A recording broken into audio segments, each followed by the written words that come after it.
Kita masuk kepada hadis Nabi SAW tentang bagaimana kondisi seseorang pada saat dibangkitkan pada hari kiamat. Sabda Nabi SAW di dalam hadis riwayat Muslim nomor 2860. Pada saat beliau berkhutbah, beliau mengatakan, "Wahai sekalian manusia, sungguhnya kalian pasti akan dihimpunkan di padang mahsyar di hadapan Rabb kalian dalam keadaan telanjang kaki, telanjang badan, dan tidak tersunat. Ketahuilah bahwa sesungguhnya orang pertama yang akan diberikan pakaian adalah Ibrahim alaihissalam. Dan ketahuilah bahwa sesungguhnya nanti akan didatangkan beberapa orang dari umatku pada hari kiamat. Lalu mereka diseret ke kiri, tidak boleh bertemu dengan aku," maksudnya kata Nabi SAW. "Maka pada saat itu aku berkata, ya Rabb, mereka adalah sahabat-sahabatku." Lalu Allah Subhanahu wa ta'ala menjawab melalui lisan para malaikat, "Sesungguhnya kamu tidak tahu apa yang mereka lakukan sepeninggalmu." Kata para ulama hadis yang dimaksud adalah adanya beberapa sahabat yang sempat syahadat pada saat Nabi SAW diutus. Kemudian pada saat Nabi SAW meninggal, maka mereka murtad. Kalau anda pernah mempelajari atau pernah baca sirah nabawiyah pada saat Nabi SAW meninggal, maka seluruh jazirah Arab murtad, kecuali 3 kota, Madinah, Mekah, dan Taif.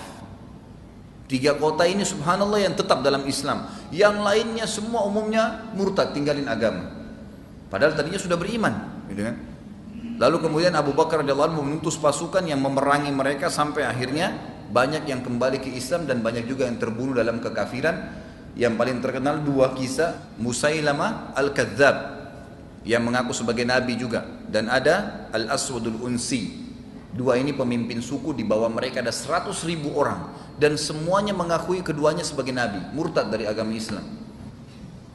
Jadi seperti itu kurang lebih ya gambarannya. Kemudian ada hadis Nabi SAW yang lain, kata Nabi SAW kepada Aisyah, "Wahai Aisyah, sesungguhnya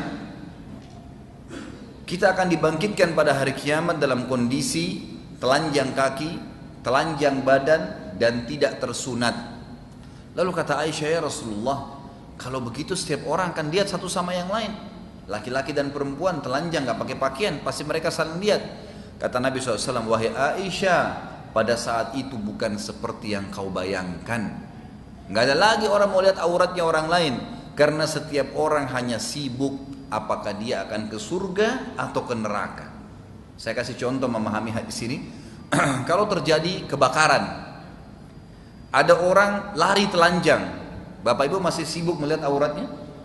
Ini kebakaran, kita bisa kebakaran, bisa mati kebakaran. Dia lari pada orang telanjang, tapi kita pun mau menyelamatkan diri. Atau musuh lagi nyerang, atau terjadi gempa, atau terjadi banjir yang besar, orang sudah nggak pikir syahwat lagi. Itu contoh rasional dunia ya. Di akhirat nanti lebih dahsyat daripada itu, Jadi Allah Subhanahu Wa Taala menjelaskan kepada kita dalam banyak sebenarnya ayat Al-Quran.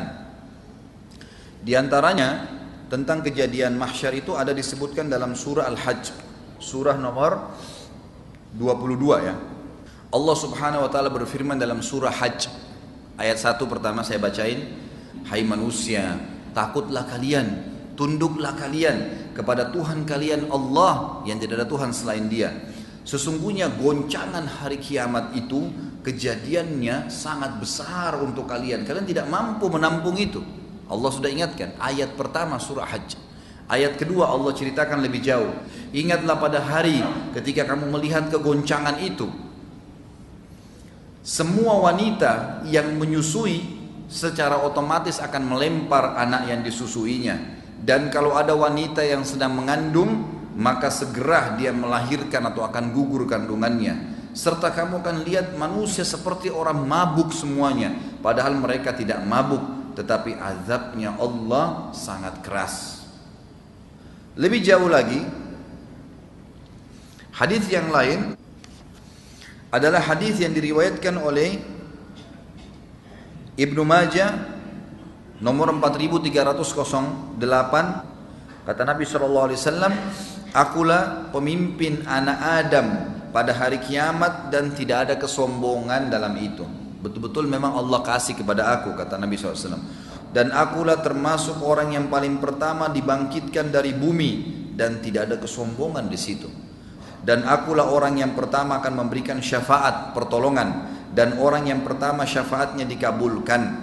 Perkataan ini tidak diikuti dengan kesombongan. Begitu pula bendera alhamd, pujian akan ada di tanganku pada hari kiamat, dan itu juga tidak diikuti dengan kesombongan.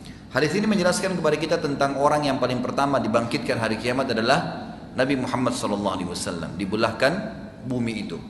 Lalu kata Nabi SAW dalam hadis yang lain, hadis sahih riwayat ahli sunan, nanti di mahsyar setiap orang akan dibangkitkan dalam keadaan mereka tenggelam dengan keringatnya sesuai dengan kadar dosanya. Ada yang tenggelam sampai di mata kakinya, ada yang tenggelam sampai di lututnya, ada yang tenggelam sampai di perutnya, ada yang tenggelam sampai di dadanya, ada yang tenggelam dengan keringatnya sendiri sampai Allah datang menghakimi mereka. Ini sebuah hadis menjelaskan tentang kondisi mahsyar. Pada saat itu dalam hadis Bukhari juga dijelaskan matahari akan mendekati kalian hanya sejarak sekian mil. Nggak disebutkan 1 atau 2 mil, tapi sekian mil. Jadi sangat panas. Maka manusia semuanya berkeringat pada saat itu. Ini hadis yang menjelaskan tentang keadaan mahsyar. Lalu hadis yang lain riwayat Bukhari Muslim menjelaskan ada 7 golongan yang selamat, tidak kena panas pada saat itu. Dan ini adalah orang-orang yang beriman saja. Yang pertama, kata Nabi SAW, ada 7 orang yang akan dinaungi oleh Allah, tidak ada naungan kecuali naungannya. Selamat dari panas pada saat itu adalah imam yang adil, pemimpin yang adil. Yang kedua adalah anak muda yang tumbuh dalam ketaatan Allah subhanahu wa ta'ala, beribadah kepada Allah. Makanya ini pentingnya mendidik anak-anak kita dalam keadaan saleh. Yang ketiga adalah orang yang saling mencintai karena Allah, berpisah karena Allah. Yang keempat, seorang laki-laki hatinya terikat dengan masjid. Yang kelima, seseorang berinfak dengan tangan kanannya sampai tangan kirinya tidak tahu. Dan yang keenam, seseorang yang dipanggil untuk berzina lalu dia meninggalkan perzinahan tersebut oleh pasangan yang kaya dan juga memiliki jabatan kecantikan atau kegagahan, tapi dia menolaknya. Dan yang ketujuh, orang yang mengingat Allah sendirian kemudian dia menangis karena Allah subhanahu wa ta'ala. Inilah golongan yang tidak akan kena panasnya mahsyar pada saat itu. Pada saat itu kata Nabi SAW, semua manusia akan kesusahan. Kata Nabi SAW, pada saat manusia sudah jenuh di mahsyar, mereka kepanasan semua, maka mereka mendatangi Adam alaihissalam. Lalu mereka berkata, wahai Adam, engkau ayah kami, engkau manusia pertama, maka mintalah kepada Allah agar datang menghakimi kami ke surga atau ke neraka. Lalu kata Adam, saya tidak berani. Hari ini Tuhanku murka, belum pernah murka sebelumnya seperti ini. Dan aku sendiri pernah berbuat salah, memakan buah khuldi, walaupun aku sudah bertaubat kepada Allah. Nafsi, diriku sendiri. Coba pergi ke Idris, Nabi setelahnya. Wahai Idris, kaulah yang telah diberikan maqam, tempat yang tinggi oleh Allah. Kamu Nabi yang kedua dan seterusnya. Banyak kelebihan. Lalu kemudian Idris berkata, saya tidak berani, Tuhan saya murka hari ini, belum pernah murka sebelumnya seperti ini, maka selamatkan diriku sendiri. Pergilah, coba pergi ke Nabi Nuh terus mengatakan hal yang sama. Kemudian pergi ke Nabi Hud, Saleh, Syuaib, semua Nabi semuanya nolak. Kata Nabi SAW, tentu ada dialog panjang di sini, tapi yang jelas mereka semua nolak. Terakhir Isa AS, Isa berkata, saya tidak berani, pergilah coba kepada Muhammad. Kata Nabi SAW, apakah kalian tahu nanti bagaimana orang hari kiamat tahu kedudukanku? Para sahabat mengatakan, Allah dan Rasulnya lebih tahu. Kata Nabi SAW, mereka akan mendatangiku setelah Isa. Lalu mereka mengatakan, wahai Muhammad, orang-orang semua pada dengar, engkaulah Nabi terakhir, engkaulah Nabi penutup, engkaulah yang telah diangkat oleh Allah sebagai pemimpin anak Adam. Mintalah kepada Allah agar datang menghakimi kami ke surga atau ke neraka. Lalu aku berkata, ana lahu, saya pemiliknya.